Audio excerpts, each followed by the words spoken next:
Et top, c'est dans la boîte. Welcome, bienvenue Gary, bienvenue à tous, bienvenue sur le podcast, et la chaîne YouTube Le Coach Sportif Indépendant. Ravi de vous retrouver une nouvelle fois, pour, parler, d'un sujet, qui devrait vous intéresser, c'est le sujet de l'investissement. Ça va autant vous servir à vous en tant qu'entrepreneur et également aussi pour faire prendre conscience à vos prospects que vous n'êtes pas, un coût, mais bien un investissement. Gary, comment ça va, aujourd'hui?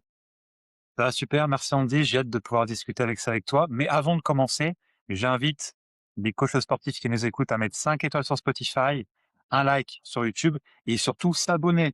Très important. Mettez un avis 5 étoiles, c'est hyper important pour nous, pour qu'on soit découvert par d'autres coachs sportifs pour les aider à aller plus loin, plus vite et en toute sécurité. Non, je rigole pour la sécurité, ni que la sécurité, parce que le confort, ça sert à rien dans l'entrepreneuriat.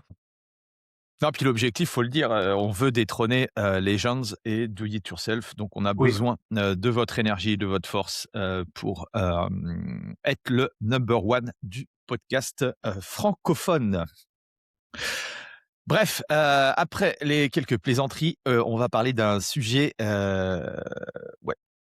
Franchement, quand tu m'as envoyé le message, alors on va mettre un peu de contexte. Du coup, Gary m'envoie un scan, d'écran et là je suis parti, enfin j'étais tout seul forcément, mais je suis parti au quart de tour.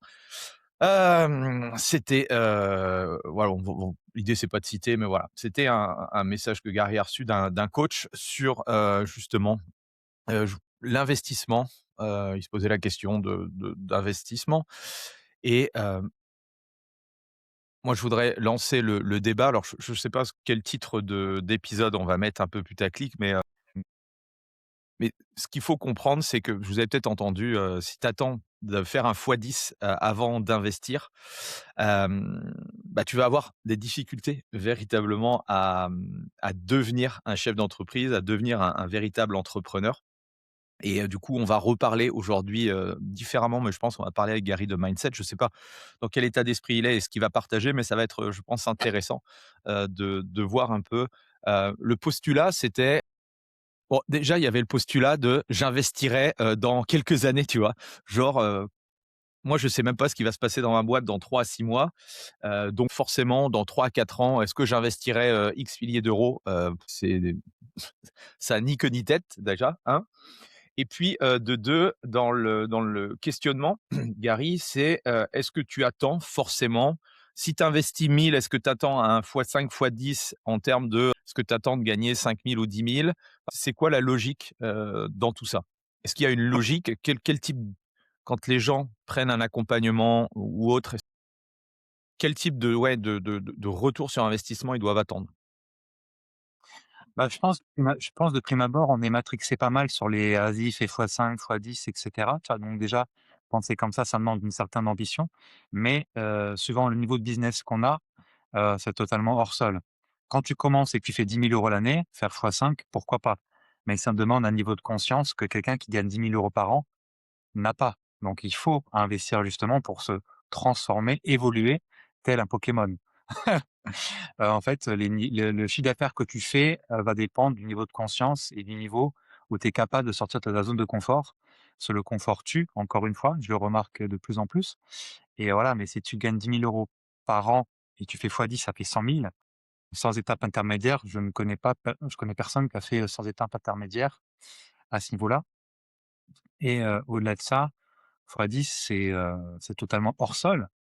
Dans le sens où, il y aura trop de tu auras trop d'attentes et plus tu as d'attentes, plus c'est le moyen d'être déçu. Si tu dis: «Ah, cette pub, que je lance, elle va faire x5» et au final elle fait x2, bah, tu vas être déçu. Alors que x2, c'est déjà très, très, très, très bien. Donc c'est la perception de la valeur et de la réalité qui, malheureusement, se modifie, même faire 30 de plus, c'est déjà très bien. Donc voilà ce que je pense un petit peu, pour commencer le podcast. Un peu épars, c'est ce que j'aime dire. Mais x5, x10, ouais, on est conditionné à ça aussi encore une fois, hein. C'est quand tu achètes le x10 là, le livre, il te dit voilà tout x10. Mais, on a une mentalité, il faut aussi corréler ça à notre mentalité française qui, quand on parle d'ambition, les gens entendent arrogance, suffisance et cetera. Donc, faut aussi, être clair avec, c'est quoi une ambition, c'est quoi son ambition personnelle et voir c'est la réalité du terrain, de notre industrie et dans la même lignée. Ouais, alors ça a été forcément popularisé par, moi aussi je l'ai entendu, mais ça fait très longtemps depuis que je m'intéresse, 2008-2010, depuis que les réseaux sociaux, que les premiers entrepreneurs, enfin infopreneurs sont arrivés sur le marché. Il y avait cette, qui venait aussi des États-Unis, donc le problème c'est que, heu, le niveau de compréhension business d'un Américain et le business et la compréhension d'un francophone, voilà, il y a un gros écart là-dedans. Après, je pense aussi que ça a été mal interprété et mal compris. Un peu comme, tout ce qui vient voilà, tu l'interprètes un peu à ta sauce. Mais, pour moi, si tu prends un accompagnement, tu vois, le plus gros accompagnement aujourd'hui que j'ai pris, c'est 30 000. 30 000, fois 10, ça serait le fois 10, ça veut pas forcément dire: «Je vais faire 300 000 € en fait. Ça a pas de sens, en fait, de réfléchir comme ça. Dans le sens où si chaque investissement devait faire, fois 10, bah, on embauche personne n'embaucherait, personne, enfin, je sais pas, ne louerait un local, ne ferait de branding, ne créerait de contenu pendant, 1 an, 2 ans, 3 ans. Moi, j'ai fait un podcast, des épisodes. J'attendais pas forcément, un retour sur investissement, X, aussi rapidement. Parce qu'il y a la question du, OK, le retour sur investissement, fois 5, fois 10. Est-ce qu'il est au bout de la fin de l'accompagnement, au bout de 6 mois, 1 an? Est-ce qu'il est, justement au bout de 5 à 10 ans? Donc, réfléchir effectivement comme ça, c'est de se poser la question: «OK, qu'est-ce que veut dire le fois 5 fois 10?» Est-ce que, bien sûr, quand tu investis par exemple, 5 000 € dans un accompagnement, tu attends un retour effectivement de l'argent, mais il y a pas que ça. Un investissement, ça peut te faire gagner du temps, tu vois? J'en ai connu, et tu les connais aussi, qui ont été dans le mastermind. Le chiffre d'affaires a un petit peu évolué, mais en fait, ils ont, 2 fois plus de temps. Donc après, comment tu le justifies? OK, ils ont pas gagné d'argent parce qu'ils voulaient pas gagner, enfin, ils voulaient pas forcément travailler plus, mais du coup, leur priorité à eux, c'était, effectivement de passer plus de temps en famille ou prendre un peu plus de temps pour eux. Comment tu le qualifies, quoi? Est-ce que c'est un mauvais investissement ou c'est un bon investissement? Certes, j'ai pas augmenté drastiquement, j'ai pas fait un x2, sur mon chiffre d'affaires. Si j'étais à 60 000, je suis pas passé à 120 000, mais je bosse beaucoup moins. J'ai mes week-ends, je pars en vacances. Donc du coup, comment tu l'interprètes? Est-ce que c'est bien? Est-ce que c'est pas bien? Tu vois? Donc il y a cette notion de temps. Il y a cette notion de, un investissement, c'est tu des erreurs. Bon, comment tu le quantifies? Est-ce que tu le rentres dans ce fois 5 fois 10? Bah, non, parce que si toi, ta métrique, c'est simplement le revenu, bah, du coup, le fait de te faire éviter des erreurs, bah, tu peux pas le savoir parce que comme tu as évité les erreurs, tu peux pas te savoir combien de temps tu aurais galéré à faire toujours les mêmes erreurs. Ça te permet, moi, ça m'a permis aussi d'ouvrir mon réseau, de rencontrer d'autres profils de coach et peut-être, du coup, de faire du business ou en tout cas d'avoir des relations qui t'ont ouvert d'autres portes. Ça te permet de t'élever mentalement, au niveau de ton mindset et ça, comment tu peux pas le quantifier, quoi? C'est impossible. Donc je pense, alors c'est difficile de me mettre de la tête de celui qui a écrit ça, mais que c'est plus un problème d'état d'esprit, et Mmh. souvent, ces personnes qui veulent faire des accompagnements, ils ont entendu dire que voilà, ça pouvait peut-être être bien, mais en fait, ils sont à des années-lumière, mentalement, de rentrer dans des programmes. Parce qu'ils ont l'impression qu'on va être le sauveur, tu vois? Depuis que j'accompagne des gens et je pense que c'est aussi de la même chose un peu, nous dans le coaching. Quand les gens, nous prennent, il y en a certains, ils se mettent dans la peau du sauveur. Mais en aucun cas, je vais être ton sauveur, quoi. Si tu viens avec, l'épée de Damoclès en disant: «C'est Andy, c'est ma dernière chance, je compte sur lui», bah, en fait, non. Je devrais refuser cette personne-là ou en tout cas, je devrais avoir des signaux d'alarme qui font que, en fait, s'il compte que sur moi, bah, en fait, il va pas, en fait, s'impliquer à la fois, dans les actions et émotionnellement pour réussir. C'est-à-dire qu'il va attendre tout de moi et on le sait très bien dans l'accompagnement, le coaching, pour que ça fonctionne, bah, il faut que la personne qui investit de l'argent, elle fasse le travail, elle fasse le job, quoi. Bon, j'ai pas envie de monopoliser toute la parole, mais voilà un petit peu les réflexions et toi, aujourd'hui, si tu es dans cette réflexion de vouloir investir, quel que soit ton niveau de chiffre d'affaires, que parce que, si tu démarres ton activité, c'est important d'investir. Forcément, ça sert à rien d'investir un mastermind à 20 000 si tu fais 1 000 €, ça a ni queue ni tête. Mais, si tu es dans cette démarche d'investissement, à un moment donné, effectivement, tu verras que le prix de l'accompagnement par rapport à là où tu en es, va être suffisamment challengeant. Parce que de un, si le montant de l'investissement est pas assez challengeant, il se passera rien dans ton business. Je te l'ai dit à toi et je le dis à chaque membre qui rentre dans le mastermind. Le prix fait déjà partie, en fait, de la transformation et de la posture du coach. Mais ça, en fait, enfin, je peux te poser la question. Ça se monnaie pas. Tu peux pas avoir, tu peux me dire: «Oui, peut-être que mon mental», mais ça, tu peux pas le quantifier, en fait, mais par contre, peut-être que ce que tu as vécu un peu ou le fait d'avoir donné cet argent-là dans le mastermind, ça va te servir, en fait, toute ta vie, tu vois? Mais enfin, voilà, c'est assez abstrait, en fait. Je sais pas si, bah, vous nous direz un peu si vous comprenez un peu la réflexion, mais c'est vrai que tant qu'on n'a pas investi, tant qu'on n'a pas fait un travail sur soi, je pense que c'est difficile de comprendre. Non pas que c'est compliqué à comprendre, mais je sais pas. Je sais pas si, ouais, ils arrivent à comprendre ce qu'on est en train de partager, quoi. Ce que j'ai envie de te dire déjà, c'est que être un sauveur, c'est un syndrome, hein. Le syndrome du sauveur, ça existe, hein, ça existe en perso, en couple, comme en professionnel. Donc je vous invite à regarder, à taper, syndrome du sauveur dans ChatGPT et un syndrome qui va avec, souvent où les couples se mettent bien, ça marche à peu près bien ensemble. Dans un second temps, c'est syndrome de Peter Pan. Syndrome du sauveur, syndrome de Peter Pan, les 2 ça marche bien jusqu'à l'implosion. Donc voilà pour ça. Après au niveau de la formation, de l'accompagnement, il faut vraiment dissocier les 2. Pour moi aujourd'hui, il y a 3 niveaux de formation. Tu vas avoir la formation technique, genre yoga, crossfit, pilates et cetera. Donc une formation technique, donc théorie et pratique, OK, qui va durer un week-end ou 2. Tu vas avoir la formation, pour moi intermédiaire, qui va être, formation développement personnel, parce que c'est important pour développer son mindset, son état d'esprit et développer soi, s'élever. Donc ça va être, plusieurs week-ends généralement avec la PNL, la préparation mentale et ou l'hypnose. Et tu vas avoir le troisième, le Graal, l'accompagnement type, bah, l'accompagnement long, donc ça peut être un mastermind comme un accompagnement 6 mois, 1 an, enfin vraiment un accompagnement à long terme parce que c'est le temps qui fait véritablement le changement et surtout dans un accompagnement long, on est avec des personnes qui ont payé une certaine somme, donc des personnes qui sont archi qualifiées, donc archi avancées, dans le domaine du coaching, donc c'est hyper important de se construire cet environnement grâce à ça. Et aujourd'hui, je pense qu'il y a un quiproquo, qu'il y a des erreurs qui sont faites par rapport à ça. Quand tu as besoin de formation technique, par exemple, moi, je connais rien en yoga. D'ailleurs, c'est la première formation que j'ai fait en sortant de Staps, 1 an plus tard, et je reviendrai là-dessus. Je fais dans yoga parce que j'y connaissais rien en yoga, enfin 1 peut-être. Donc j'y suis allé, j'ai investi, je crois 700 €, chez Christophe notamment à l'époque et bah, je connaissais rien. Donc je me suis nourri à fond parce que je partais de zéro. Donc ça m'a appris, j'ai tout pris.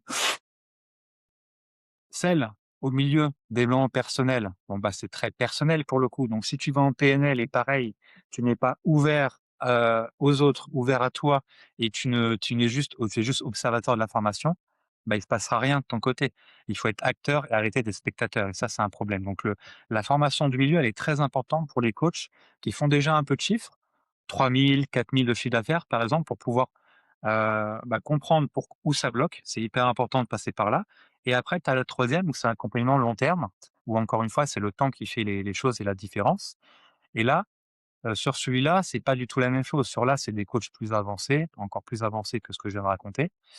Et là, on passe un cap. Là, c'est beaucoup plus d'engagement. Le prix est, important et justement, c'est ça qui fait déjà le travail, hein. Chaque leçon a un prix, chaque accompagnement a un prix, prix égal engagement, hein. Si tu fais un coaching à 10 € l'heure, bah, tu vas avoir des gens qui sont prêts à payer 10 € l'heure.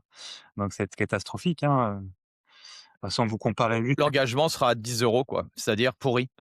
ah, c'est ça, hein, vous allez chez un coiffeur à 10 €, à 30 et à 50, vous allez voir la différence. Et un coach, c'est pareil, hein, tu avais même la trend sur Instagram là, le coach à 10 €, 30, 50, 80. À 10 €, il regardait son portable pendant que le la coachée faisait l'exercice. À 30, il disait des trucs. À 50, il était derrière et à 80, c'était encore plus pro, quoi. Tu vois, la tenue était là, classe, propre, ça touchait pas sa cliente, tu vois, c'était assez, il y a cette trend là qui est passée. Donc je pense aujourd'hui, et c'est ça que je voulais dire pour finir, ma métaphore, mon exemple que je viens de donner, c'est que quand tu arrives dans un accompagnement, il faut pas que tu comptes sur la même chose que si tu es dans une formation technique où tu connais rien. C'est-à-dire que tu vas peut-être choper 1, 2, 3, 4, 5, 10 peut-être max de l'accompagnement au global, mais parce que tu es pas là pour apprendre, tu es là pour changer, tu es là pour te transformer, tu vois? Et je pense qu'il y a une erreur qui est faite de perception entre la formation technique et l'accompagnement où, bah, tu vas pas apprendre grand chose. Par contre, toi, tu vas te développer et tu vas pouvoir mettre en action des choses que tu avais jamais faites. D'ailleurs, au mastermind, il y a souvent ce truc, que j'entendais, c'était, «Ah bah, ça je savais déjà». «Ouais, mais est-ce que tu le fais enculé?» Tu vois? «Non?» Voilà. Après ça c'est un peu Non, comme mais un je le entraîneur de savais foot. déjà. Oui, oui, mais c'est sûr. Ouais, c'est comme un entraîneur de foot, c'est quand il est limogé.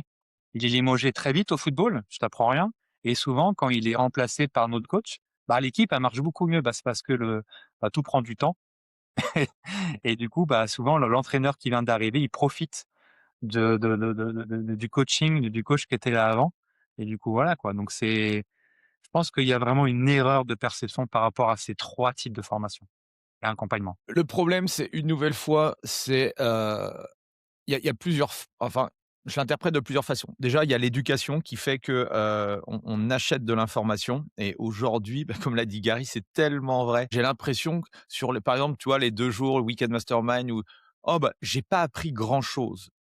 Mais ça veut dire quoi, j'ai pas appris grand chose? Moi, j'en ai fait, hein, des et je continue à en faire. Donc soit je suis débile et je donne mon argent comme ça, ou soit en fait, j'ai vu un truc que certains n'ont pas vu, quoi.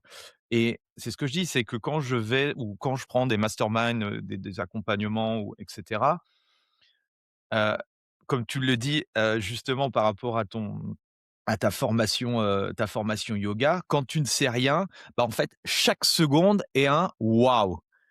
Quand du coup, tu montes les paliers du business.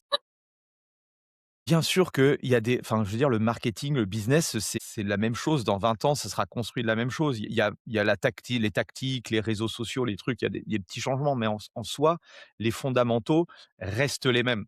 Donc en fait, c'est que c'est un peu je fais le parallèle aussi avec un bouquin. Aujourd'hui, vous allez lire un bouquin, en tout cas les meilleurs bouquins, vous allez les comprendre d'une certaine façon parce que votre niveau d'intelligence est capé pour que vous compreniez d'une certaine façon.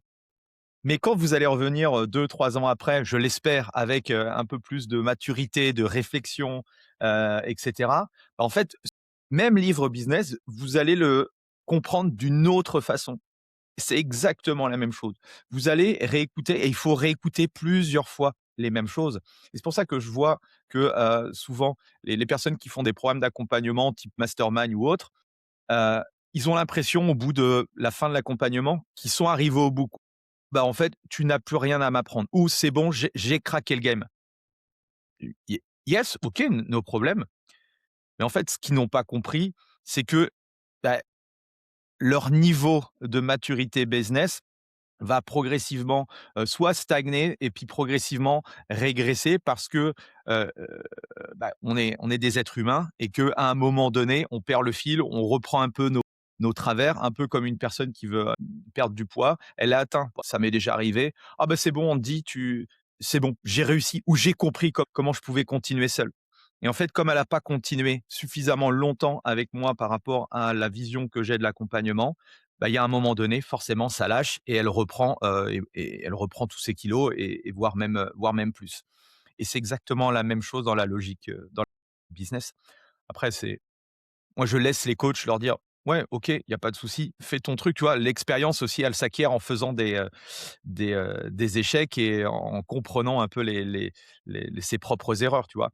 Même si toi, tu peux essayer de limiter les erreurs et les échecs des uns et des autres, il y a un moment donné, il faut avoir les pieds dans la merde pour comprendre que tu es dans la merde. Mais ça, ouais, c'est intéressant, la vision. Il y a une deuxième vision aussi, c'est la vision de, alors je vais peut-être pas me faire que des amis, mais c'est la posture une nouvelle fois, salarié entrepreneur, quoi. Je te dis ça en aucune année enfin moi j'ai fait, je crois 8 ans de salariat donc voilà, j'ai rien contre le salariat.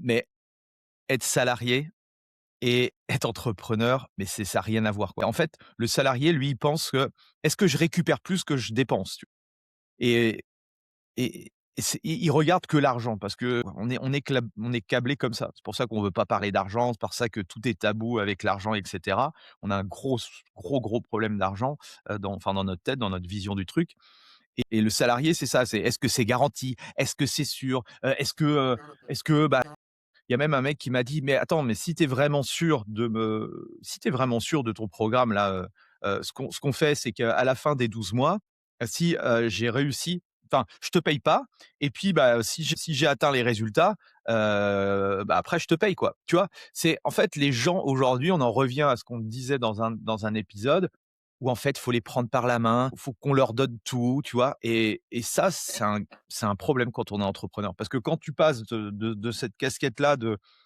tout nous est dû, un peu, je le vois avec nos enfants, alors c'est un peu le problème aussi de nous, des parents, quand on leur donne tout, bah, à la fin, quand ils doivent se démerder tout seuls: «Ben non, mais est-ce que tu peux m'aider? Est-ce que tu peux me rembourser? Est-ce que» et en fait, ça donne des mentalités de pauvres, quoi.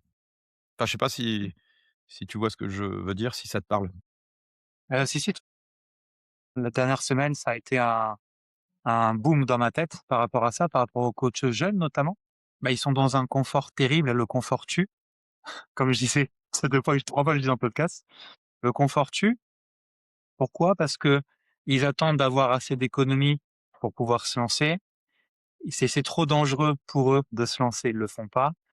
Derrière, il y a les parents qui sont prêts à mettre un billet au cas où, tu un gari tu bah, si, tu ton loyer que tu payes, ta redevance que tu payes à Gary, bah, tu pas assez, t'inquiète pas, nous les parents, on est là. Des fois, c'est même les grands-parents, boomers qui ont vécu l'après-guerre, qui donnent des billets pour tout et n'importe quoi. Bon, je te donne 3 000. On est vraiment désolé, on pourrait donner plus, mais on donne on donne que 3 000, tu vois? C'est que ça.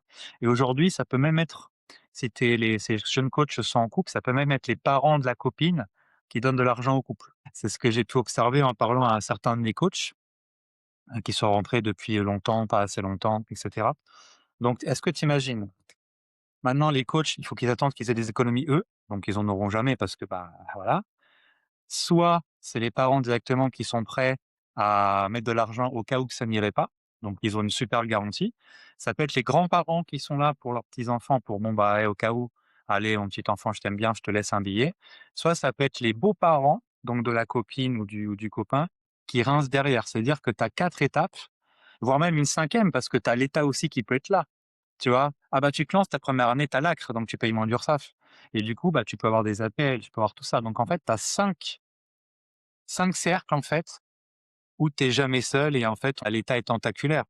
Donc tu te rends compte, les 5 que je viens de te citer, il faudrait casser ces 5 choses pour que le coach, il puisse enfin, tout péter.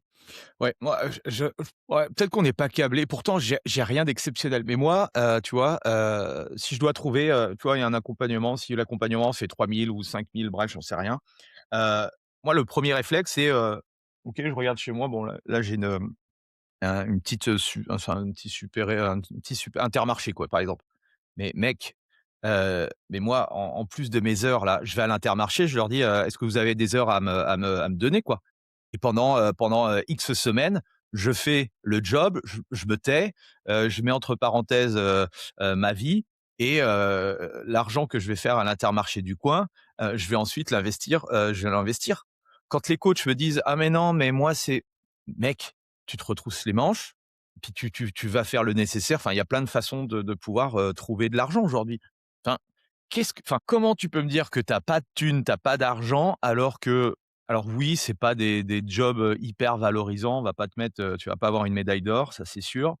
Mais en fait, tu fais ça pour toi, quoi. Tu fais ça pour construire un avenir meilleur, pour, donner, si tu veux des enfants, tu fais ça pour leur apporter quelque chose. Si tu as jamais été en vacances ou, si tu veux, à un moment donné, il faut te donner les moyens, quoi. Donc, mais ça a rien à voir avec le ça a rien à voir avec le business ou autre. C'est simplement l'état d'esprit, une nouvelle fois. OK, je comprends qu'aujourd'hui, on ne veut plus rien faire ou on ne veut plus bosser. Mais du coup, moi, quand je décide de prendre un investissement, c'est, est-ce que cet investissement va m'amener là où j'ai envie d'aller? Quel est le coût aussi de ne pas investir? C'est tout con. Tu as un accompagnement, imaginons à Je sais pas, qu'est-ce qu'on va prendre? 10 000 €. Donc OK, tu fais 5 000 aujourd'hui par mois. Ah bah non, peut-être pas, parce que là, c'est peut-être pas l'objet de les coachs, bon, imaginons que, tu fasses 1 000 € aujourd'hui et que ton objectif, c'est d'aller chercher, allez, ne serait-ce que les 3 000, tu vois? Donc tu as un écart à chaque fois de 2 000 €.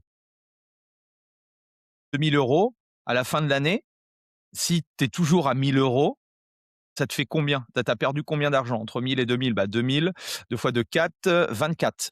Tu as perdu 24 000 €. Donc on pourrait imaginer que, tu aurais pu dépenser 24 000 € pour être à égalité. Bon, pas tout à fait vrai, mais c'est un peu débile de oui, si tu fais 1 000 € d'investir à 24 000. Mais c'est pour vous montrer en fait l'écart que chaque mois, que vous attendez à vouloir passer à l'action et faire quelque chose parce que vous croyez que vous allez réussir seul. Mais ça peut arriver, hein, mais ça va prendre beaucoup plus de temps. Quand tu comprends que ce delta des 2 000 €, plus tu l'investis rapidement, plus tu vas avoir le retour sur investissement rapide, bah, en fait, plus tu comprends que ça vaut le coup, en fait. Combien ça vous coûte aujourd'hui de rester au même niveau, quoi? C'est ça la question à vous poser. Andy, j'ai une devinette pour Je sais toi. pas, moi ça me paraît une évidence. J'ai une devinette pour toi. Tu es prêt à Ouh là, je suis l'entendre? pas bon à ça. Vas-y, Alors tu as 3 coachs, vas-y, heu, vas-y. A, B, C. OK? Donc le coach A, les 3, le postulat de base, ils veulent faire 3 000 € par mois, d'accord? Et là, ils sont à 1 000 €. OK? On prend le même exemple que tu viens de donner juste avant. Ouais. Le coach A, B, C. Le coach A, il a pas du tout d'économie de côté. Il a rien à du tout. Il a pas de parents derrière, personne, il travaille pas en tant que salarié. Il a rien, il a que sa bite au son couteau. Le coach B, il a 5 000 € de côté, il gagne pareil 1 000 € et puis voilà. Il a C'est il le a A, c'est le A. le coach C, il travaille à côté à Leclerc. Il a 500 € d'économie. Il a des super copains qui lui disent, que du positif toute la journée. Sa copine, elle l'adore, elle le kiffe, elle l'appelle tout le temps. Les parents, grands-parents sont là au cas où. D'après toi, coach A, B ou C, dans lequel il va performer, qui va réussir? Je reste sur ma réponse. La réponse A. Ça va pas être D, la réponse D. Ça aurait pu être la réponse D. Donc Ouais, oui, ouais, c'est oui, sûr. c'est coach A, c'est coach A en effet. Et bah, explique pourquoi c'est coach A d'après toi? Alors, tu vois, c'est assez bizarre parce que, j'ai jamais été dans cette situation-là et je pense que, je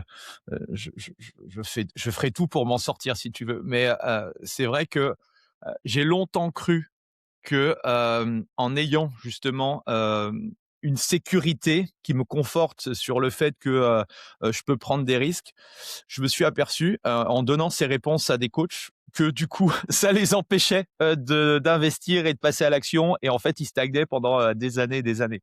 Et je peux t'en citer, enfin, je peux citer plein de coachs qui sont comme ça, que tu connais aussi et en fait, ils ont jamais, véritablement, vraiment changé parce que, bah, tu as plus à perdre quand tu es en sécurité que en fait, la personne A pour le coup, elle a rien à perdre quoi. Tu vois? Si tu veux, et c'est vrai que et on le voit, bah, tu sais dans le sport et tout, les gens qui n'avaient rien à perdre, c'est cette, niaque au fond d'eux qui fait que, ils arrivent à se transcender, à devenir des sportifs de très, très, très haut niveau.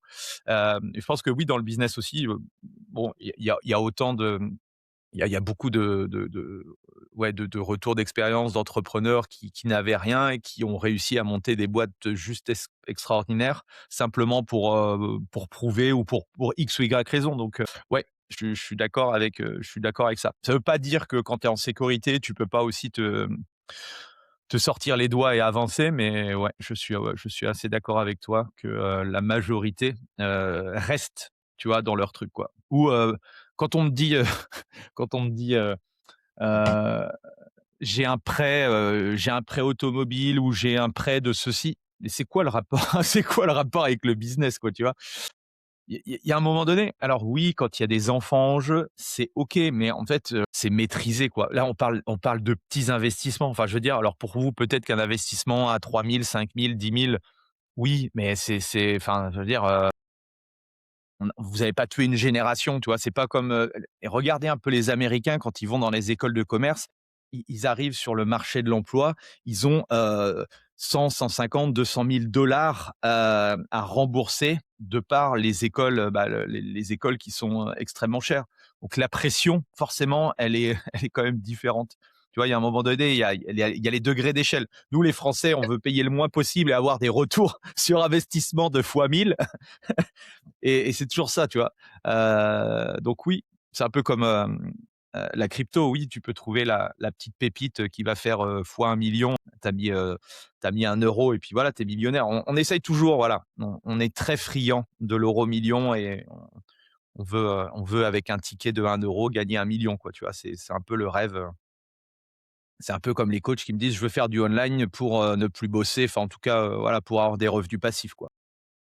Et faut pas oublier qu'en France, Vas-y, les vas-y. revenus que tu gagnes via le loto, l'euro-million ne sont pas taxés. Par contre, donc tu as fait aucun effort pour les avoir, ça ne sera pas taxé.